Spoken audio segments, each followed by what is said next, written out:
And welcome everybody to the Michigan Women Hockey Coaches Show. We are not live at Regents Field. We had to pivot a little bit because the team is leaving right away early tomorrow morning on a bus out to St. Louis. So just to make sure everything is a little bit easier for Coach and the team, we're doing this via the web. We want to talk this coaches show about the scrimmage versus the Griffins last Friday. We'll talk about the MiSHEgan podcast that featured Katie German and Kelsey Swanson, and we will, of course, look ahead to the games this weekend. And, of course, we have the fantastic head coach of Michigan women's hockey, Jenna Trubiano, with us. Thank you, Coach, for being here with us. Yeah, thank you. I've got my Red Wings mug with my coffee. We've got practice at 10 o'clock tonight. So, yeah, it's already dark here. Daylight savings has officially hit.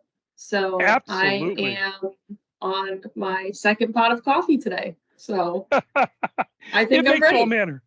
Absolutely, boy. The falling forward and or falling back and springing forward messes me up every year. So, that's okay. What can you do? So we want to start with Michigan scrimmaged last Friday, the 19U Grand Rapids Griffins. And we apologize. We could not broadcast due to one of our crew members having COVID and the rest of us being exposed. Last thing we wanted to do was get anyone sick before the trip. The Griffins tried to stream the game on Facebook, but Yoast is a tough place to get internet access at. So how did you feel the scrimmage went? Tell us a little bit about your impressions from it. I felt it went well. We were using it as preparation for this weekend that we have coming up in St. Louis. And with the football game on Saturday, I wanted to get something into the weekend. Sundays are usually pretty tough just because with the nature of the football games. So fortunately, Grand Rapids was willing to travel to us, and Emma Johns and Haley Powers both came from that program, which is really exciting because we're able to showcase our program to students that might be in similar situations. And Coach Tay, who's the head coach of the Grand Rapids team and also works with that girls program, I had played with her on Little Caesars. So I've known her for over 10 years. And, she played at Lindenwood. And when we were on Caesars, we were workout partners. We've kept up with each other, but she's done a really great job at growing that program. So it was really cool to be able to host them for a game. We dressed 5 forward lines, and 8 defensemen, and played both goaltenders. So just really got everybody ice time in sort of a less stressful situation than some of the close games we've been in. So Indeed. I think overall it went well. We did win the scrimmage, which was great, but I think it was also a great opportunity for players to get some more ice time maybe than they're used to, and just kind of roll through the lines. Absolutely. That's fantastic. And so do you think the team was able to knock off some rust? Are you ready for what could be some tough road games this weekend? Yeah, definitely. I think so. The second ranking came out yesterday. We've dropped down to 5, so I think that's even more motivation for us to prove ourselves this weekend. Absolutely. So, good comment. The second rankings did just come out in Michigan with the bye week. Last week did drop one, but they're playing a ranked team this weekend. So hopefully that will if Michigan can win that game and maybe get a little revenge from nationals, that will certainly do something for the ranking. Before we get into that, though, we do want to thank the MiSHEgan Podcast for their 4th episode about the Michigan women's hockey team. We really appreciate their support. They had both Captain Katie German and alternate Captain Kelsey Swanson on the most recent addition to the podcast. You can find that wherever you listen to your local podcasts, and they also tweeted out links, so definitely check that out. They both did a fantastic job, and really check out the MiSHEgan Podcast, because not only have they focused on the Michigan women's hockey team a few times, they do an amazing job of featuring all the wonderful female athletes who play for the University of Michigan. Did you get a chance to listen to the podcast yet? I did listen to it. I did listen to it. Um, I agree with you. I think they did a great job. I know Katie's been on some podcasts and she's been on WTKA with me, and she's a great representative of our program. And I think it was really great that Swanson was on too, because she has a different path to MiSHEgan. Um, Indeed. she's a transfer student, so a little bit of a different process, and how she ended up in Ann Arbor. But I think they both did a great job. We're very happy to have them, obviously, with our program. So I'm sure it's a great experience for them as well. And I really do appreciate, because they tend to ask a little different questions than the things we cover on the coaches show, and really get into some things that um maybe being around hockey you just kind of assume people know. But when you start throwing around things like like the Griffins and Big B and Little Caesars, like you have behind you, if you haven't been in it's hard to kind of know all that stuff. So I really Correct. appreciate them kind of spelling that out, and really getting the players' responses to that. Now, uh, again, both Katie and Kelsey did great. Did the players, or you for that matter, get any training in dealing with us pesky media folk? Is that something that is anything the university has, or anything that you guys can take to kind of deal with that? University doesn't have much for us. We're sort of on our own. I Yeah, personally have had to learn to navigate everything myself. And I've had a little bit of outside help, but something that really helps me is rewatching or listening to podcasts or shows that we've recorded or I've recorded in the past, because I want to get better. I think anybody on our team wants to be the best at anything, or anything indeed. associated with our program. So that's sort of what I do.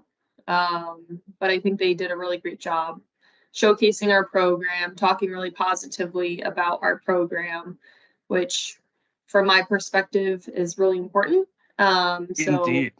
I would expect that out of them, but I think they did a great job. I know it may have been Kelsey's first time on a show like that, but I anticipate as she continues to grow with our program, there might be a lot more of that coming. Absolutely, absolutely. And that's something you don't think about, because I know, like my wife, being a product manager, she actually got a lot of media training in her job, because she was doing interviews and things like that. And that's something that we kind of throw mics in front of a lot of athletes and expect them, without any of that training, to give good answers. And like I said, they did a fantastic job. There was one question about the pods in the CCWHA, and I know it looks like the D1 website is under a little construction there. So I just wanted to say, at least as of last year, and correct me if this has changed, but the East Pod for the CCWHA is Adrian, Concordia of Ann Arbor, Michigan of Ann Arbor, Michigan Dearborn, Michigan State, and Penn State. And then the West Pod is Aquinas, Davenport, Grand Valley, Indiana Tech, Lake Superior, and Miami University, who I always want to call Miami of Ohio, but I will be good. I promise those folks, Redhawks. It's yeah, Miami University. So I believe that's still what it is officially this season, right? That is correct. Perfect. Excellent. Um, and I don't want to spoil too much of the podcast. Please go out, listen to it. But there was a discussion of the best restaurants in Ann Arbor. And that's something that the MiSHEgan podcast always asks all the athletes, what are their best, favorite restaurants. And I want to add one to the discussion, because there was a lot of great restaurants mentioned, but no one mentioned Regent's Field. And it is a fantastic restaurant. You don't have to wait for the coaches show to come on down. I know we're not down there this evening, but please come on down when you can and check out. They have a fantastic brunch as well as happy hour. So please support Regent's Field. They're a great place, and check that out. So I just wanted to certainly give them a pitch. So let's look ahead. Oh, anything else before we switch to this weekend's games? Anything else that you listen to in the podcast that you want to kind of expand on or give any clarification or anything like that? Yeah. So CCWHA, which in the podcast they spelled out, which is Central Collegiate Women's Hockey Association. There are Indeed. 12 teams, and we are the biggest league within the ACHA for Women's Division One, which I think is really unique. It's really impressive from my perspective. We've been around for quite some time, and I know Sue McDowell had talked about that on her episode of the show. So if anybody's wanting more information, definitely check that out. I just received an email today actually about the CCWHA 2024 playoff tournament. Ooh, So I have those dates. So those dates will be February 23rd to February 25th, 2024. So it's a Friday through a Sunday. excellent, excellent. And do we know if that's going to be in Burton again, or are they switching locations? It will be at Burton again. Okay, And perfect. there's been sort of a packet that's come out and a flyer about Nice. improvements that are being made to enhance the student athlete experience, which I'm really excited about Yeah. because we've been chit-chatting with the new commissioners about ways that we want to improve the student athlete experience. So I'm really excited. Flint's a pretty good spot for us. It's not too far from campus, and it Yeah. is the start of our spring break too. So it's pretty nice that we don't have to travel too far for that. And there are plenty of good hotels if you're thinking about going out there. You don't have to be right there. There's not a hotel right at the rink, but there's plenty within about a 15-20 minute drive. So check that out, and we'll reach out. We've broadcast the tournament the last several years. We'll see if they want us to do it again or not. But if you want to look at the past tournaments, just go out to arborbroadcasting.com. We have a link there and check those out. So that's exciting news. They have some dates there, so people can start to think about that. Let's take a look at this weekend. So, MiSHEgan first faces Lindenwood on Friday, November 10th. It's going to be at 2 p.m. Eastern Standard Time. And then on Saturday, the 11th, they will play Lindenwood again, this time at 9:10 p.m. Eastern Standard Time. Now, just a little bit of history. Lindenwood Belleville. So Lindenwood had a Belleville campus, like MiSHEgan has the Dearborn campus, and they had an ACHA D1 women's team up until 2020 when they moved the team to the main campus and just became Lindenwood. Both teams we see this weekend are members of the Women's Midwest College Hockey League, which was founded in 2019. Lindenwood Belleville was one of the original members, and now Lindenwood is there, and that is a tough league. That has a lot of really good teams in it. Now, Lindenwood is 0-6 so far. But before you start penciling in wins for MiSHEgan, let's talk about who they've played. It started with 2 losses versus Adrian, who I haven't updated this and looked at the new rankings, but the first rankings, they were number 3 team in the nation.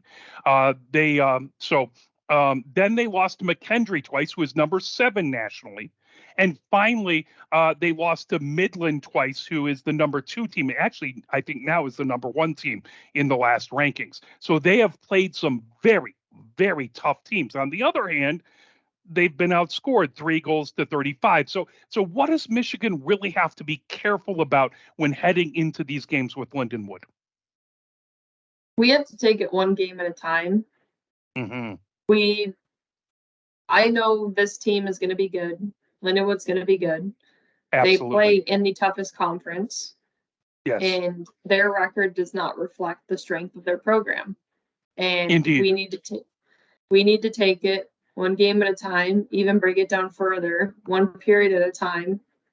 Focus on 20 minutes, then focus on the next 20 minutes, then focus on the next 20 minutes.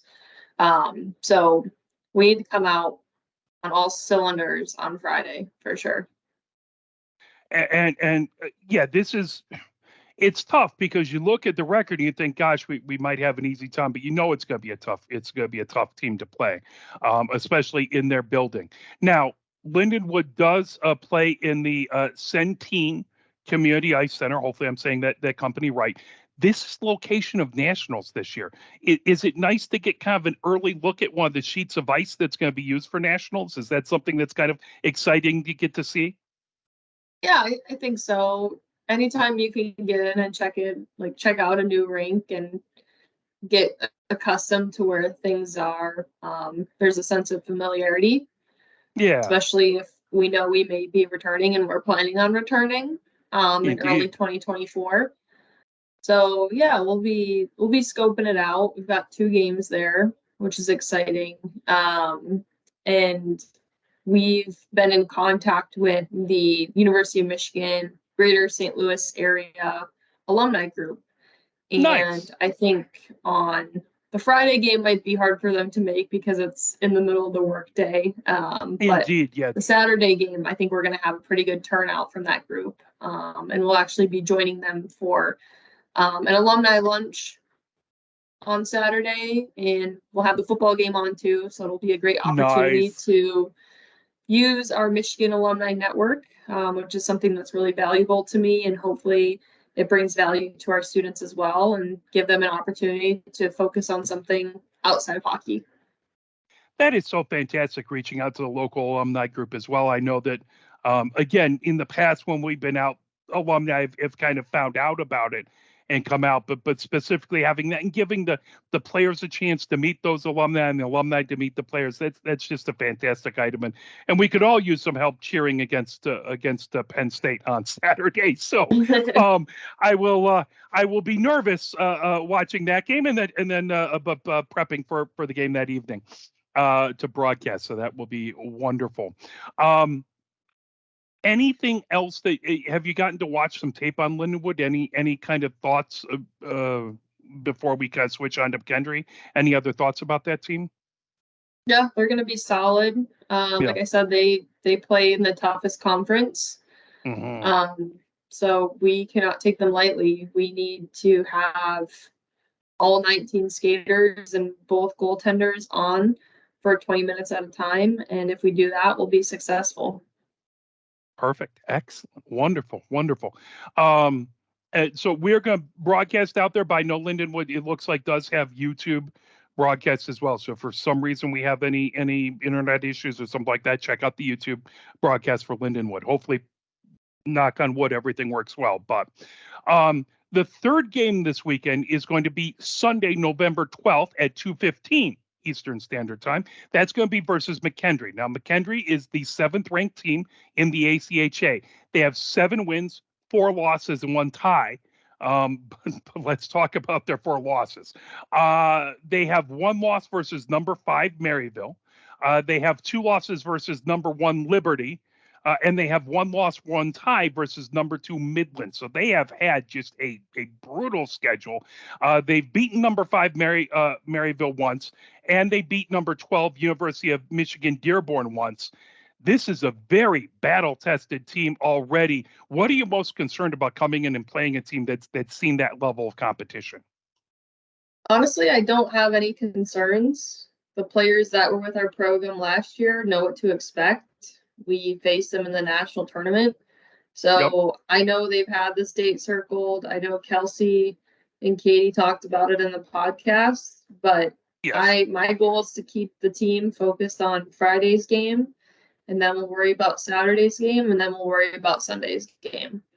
So I think our team knows what to expect, but we can't rush to Sunday. We've got to get through our travel day tomorrow, make sure everybody gets there safely, Hmm. everybody's hydrating, taking care of themselves. We've got practice tonight we still have to worry about. So, yeah, I think all in all, it'll be a really tough weekend, but I'm very confident in our team. Fantastic. McKendree's goal production is pretty spread out. They have a lot of scores. Barnden has their top scorer who has 8 goals, but Groot has 16 assists so far in the season. That far surpasses anyone else on the team. How do you try and slow down a playmaker like that on another team? I think as a coach, we let the players know what we've seen based on our scouting reports, but Hmm. we're confident in our forwards and our defensemen and our goaltenders too. So we'll talk about some specifics before the game, but we're a lot deeper than we were last year. Indeed. And I'm really excited about the weekend as a whole. I think it's going to be a great trip, a lot of team bonding, which will be really great, and that will translate onto the ice as well. Fantastic. And we already talked briefly about it. But if Michigan needs any more motivation, and Katie and Kelsey talked about on the MiSHEgan podcast, McKendree is the team that knocked Michigan out of nationals last year. Is that something that gives extra motivation for the team? Is that something they kind of put in the back of their head, or is it just this is going to be a tough team? Let's go play them and take care of business. I think it's different for every player. We have a lot of different personalities on the team. So we've got some that, really like to get fired up and try to fire other people up. Some people just have their headphones on and get in the zone. We do our job as coaches, but ultimately it's their job to perform on the ice. So we think we've prepared everybody on the team to be successful in these sorts of situations and these games that really hold a lot of weight, especially in the rankings. So, I think we're just all really excited to play some good hockey this weekend. That's fantastic. It's been a few years. The team did go out to St. Louis and played both at that time, Lindenwood, Belleville, and McKendree a couple years ago. I think was that 2019? I think it was 2019 or 2018. Yes. So but it's been a little bit since we've been out there. So so it's certainly something that we're looking forward to. Absolutely. Anything else you want to mention? I know. Again, you have an early bus ride tomorrow, a long bus ride tomorrow. So I don't want to keep you too long. But anything else on your mind at this moment, or any other thoughts about this upcoming weekend or the teams? We're just really excited. We've had the trip up to Lake State. That was one night, but I'm really excited to see how the team comes together over the next couple days and throughout the course of the weekend. Yeah. Coming off of our game against Niagara, who's now ranked in the top 15 in the second ranking. I think that was really good preparation for us to play these teams that are in a very strong conference that are very deep. So I think we're ready. I think it's a great time of year to travel. We're just excited to play some games. We haven't had a whole lot of hockey. We've had 2 games in a scrimmage just in the last month, or over a month, I guess. So I think everybody's just really excited to get back on the ice and compete. Fantastic. Well, we're looking forward to it. It should be a very exciting weekend, and we're very grateful for your time right before that. We do want to mention that the Wednesday right before Thanksgiving, the 22nd, we are going to take that off because I am traveling down to my wife's family, which is fantastic, but that's about a 5-hour drive. So we want to make sure that we honor those family connections. So we will let you enjoy what everyone always says is the biggest bar night of the year, but we won't be at the bar. So go out to Regents Field, have fun that evening. But we will take that off and spend time with family. We do want to thank again the MiSHEgan Podcast. They do an amazing job. Give them a listen. I believe it was their first podcast of the season that they had Sandrine Ponathon as well. So please give that a listen. Thank you so much for Katie German and Kelsey Swanson for doing a fantastic job of representing the team. That is not an easy situation to be in. And thank you for Coach for being here with all that's going on. Thank you so much for taking time. And thank you to Regents Field, absolutely one of the best restaurants in Ann Arbor. We will be live this weekend. Coach Ned will be on color commentary. So we're looking forward to that. So check those games out. And we will talk again next Wednesday, hopefully at Regents Field. Have a wonderful rest of your evening. And thank you again, Coach. Thank you.